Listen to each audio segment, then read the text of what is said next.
Welcome to Machine Learning. Model Validation Part 2. This time we're going to look at regression models.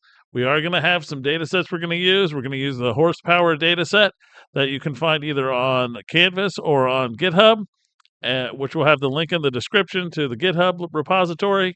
And the code for this should also be out there as well. So go and grab that now before you follow along, because this is going to only have a few slides here for the before we jump into the actual Python.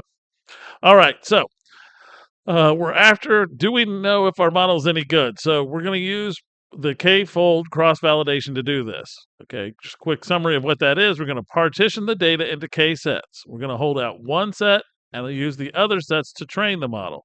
Then we're going to predict the y values in the hold-out sample using the trained model. We're going to repeat until all k-sets have been held out once. We're going to record the predictions for each of the holdout sets. Now, here's a key thing here. If the data is ordered along one of the axes, X or Y, you should shuffle the data first. Otherwise, you'll be taking out chunks of data that may be in the middle of others. So just keep that in mind if it's ordered. Our data here is not ordered. Okay, so we're going to go use the HorsePower data set. I don't know what this nonsense is there, but we're going to go use the HorsePower data set, and we're off to Python. Okay, we're in Python now. The first thing we do is we're going to load our libraries. And remember, we're doing linear regression in this particular one here.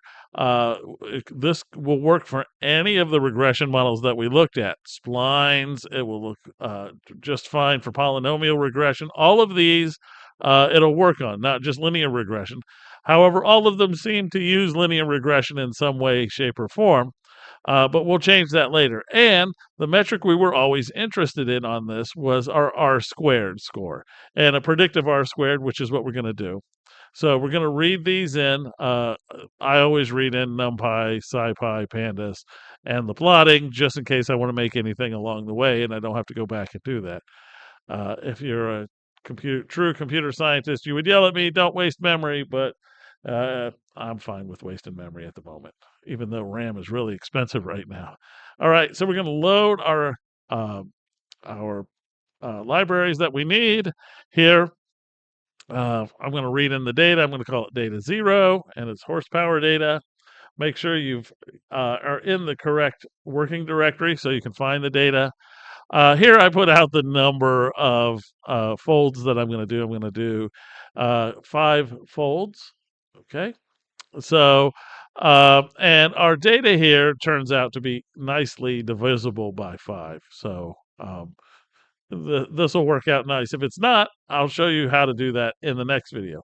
Here we can see the shape of our data. The n rows, there's 3 columns and 405 rows, which is easily divisible by 5. So I'm going to make a set size here. This is how many values are going to be in each one of the holdout samples or the partitions. Each of the partitions are going to have exactly this many items, and we'll see what that number is once we run it here. So you can see our set size will be 81. For those of you who did it in your head, congratulations. For those of you who didn't want to think about it, it's 81. Now, there's a key here.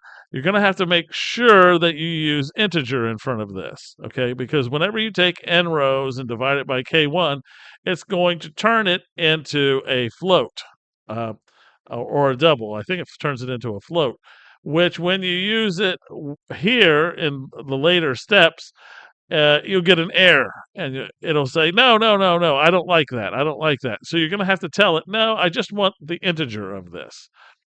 So as long as you have that, everything's fine. I want the integer, and that's what this int means. Okay, so we're going to start breaking these up. We're going to make group 1, and we're going to append to it these lists, and you'll see what it ends up looking like here at the end. But the first thing I'm going to do is I'm going to create group 1, and it's going to have just ones in it. Then I'm going to append to group 1 another set of ones that I've multiplied by 2. So this will give me 2. There's other ways to do this. I'm just showing you this way to do it. Again, this will give me the ones that are labeled 3. This will give me the ones that are labeled 4. for my partition labels. That's essentially what I'm doing. These group labels are partition labels. And notice they're all called group 1, but it's fine. Then what I'm going to do is I'm going to take data 0 and I'm going to make a new column called group, and I'm going to make it equal to group 1. If I look right now at my data set, I'll see I have engine, RPM, and horsepower. So what I want to do is break this up in a manner that this will work. So let's see here. So when I attach this on, you'll see it breaks it up. Doesn't break it up in the greatest way because I'll explain here in a minute. Now we have a column named group. And if you do notice, this data is oriented in a weird sort of way. It is ordered, and we probably should have scrambled it. And it turns out that the engine and the group follow. So basically what we're doing is we're holding out one engine at each time, which in this case will be fine. We'll be predicting one engine based off the other 4 engines that happen to be in this data set. But you could scramble it and you will get a different answer, but we'll worry about scrambling it next time. I'm going to create a new column called predicted. That's going to be in my data set. And you can see now I have a column here, predicted. It has zeros in it right now, but I am going to train the model and fill those in. Okay, so this is where this bit gets a little bit technical. Okay, so I've got to break it into training set. I got to break it into a test set. Then I got to run the regression, and then I have to go and predict it. So it gets a little bit tedious here, but I'm going to do it in a loop. I could do it, copy and paste it, but if I do it in a loop, I know I did exactly the same thing every time, and I didn't make any copy and paste errors.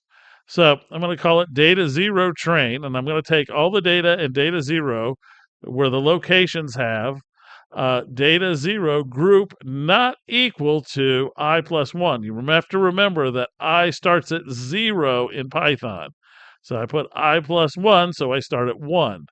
And when I do range 5, this range 5 actually ends at 4.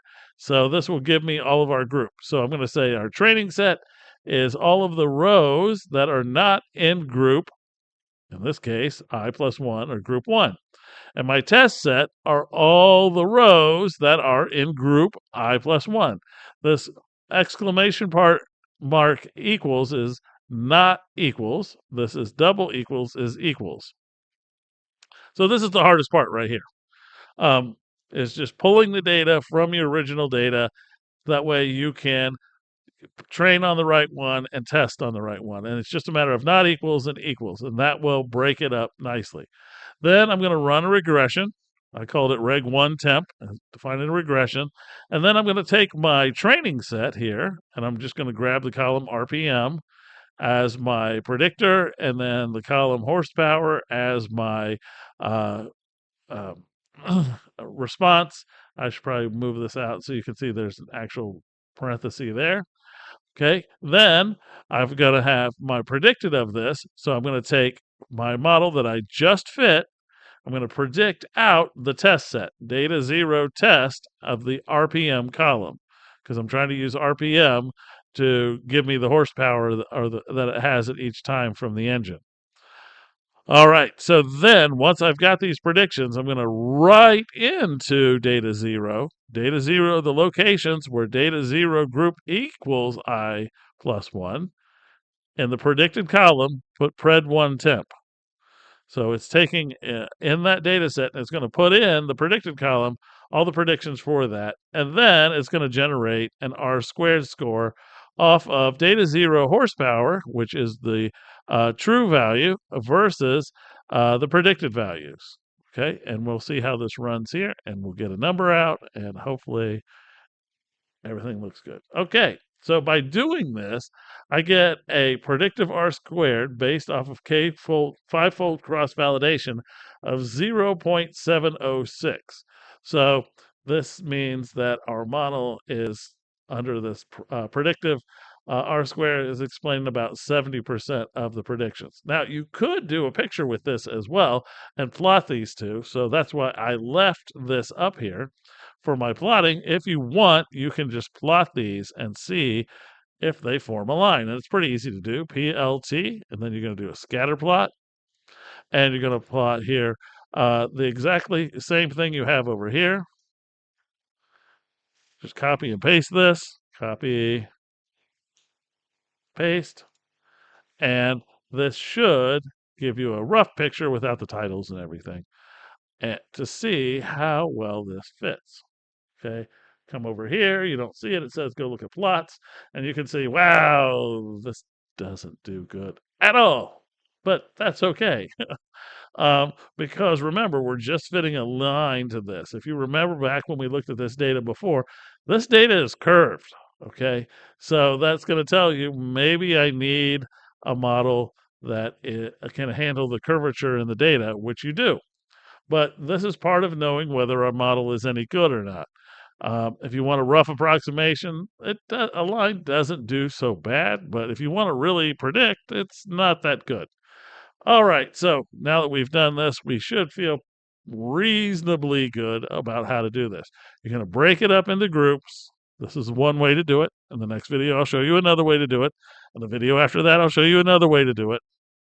And then we're going to break it up, add it to our data set, going to make predictions in our data set, and then we're just going to pull out the items from the data set that we need, run the regression, then we're going to predict on the test set, and then we are going to store those predictions, and then we can calculate anything we need.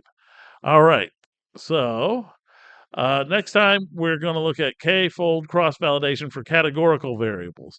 Now, just because I do the partitioning different ways in different ones doesn't mean you can't use the partitioning algorithm for categorical variables in what you would do for regression variables. There's nothing that says you have to do that, that they have to be the same, but there are some things you do need to pay attention to when you're doing each one.